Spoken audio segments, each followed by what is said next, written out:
Welcome to our salon madam. How can I help you? எனக்கு வந்து பாத்தீங்கன்னா butterfly hair cut பண்ணணும். ஆஹா. எனக்கு முதல் கட் பாத்தீங்கன்னா இங்க இருக்கணும், அடுத்த கட்டு இங்க இருக்கணும், அதுக்கு அடுத்த கட்டு இங்க இருக்கணும். ஓ. மொத்தம் 3 கட்டு வேணும் சார். ஆஹா. ஹேர் கலர் பண்ணணும் சார். ஆனா வெளியே தெரியவே கூடாது. வெளியில போனா மட்டும் நல்லா கலர் பண்ண மாதிரி தெரியணும் சார். பிஃபோர் தட் உங்க ஹேரை கொஞ்சம் நான் பார்க்கலாமா?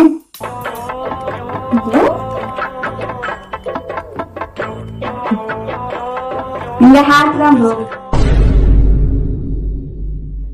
இதெல்லாம் ஒரு ஹேரு. இத கட் பண்றதுக்கு சலூனுக்கு வந்திருக்கேன். போமா வெளியே.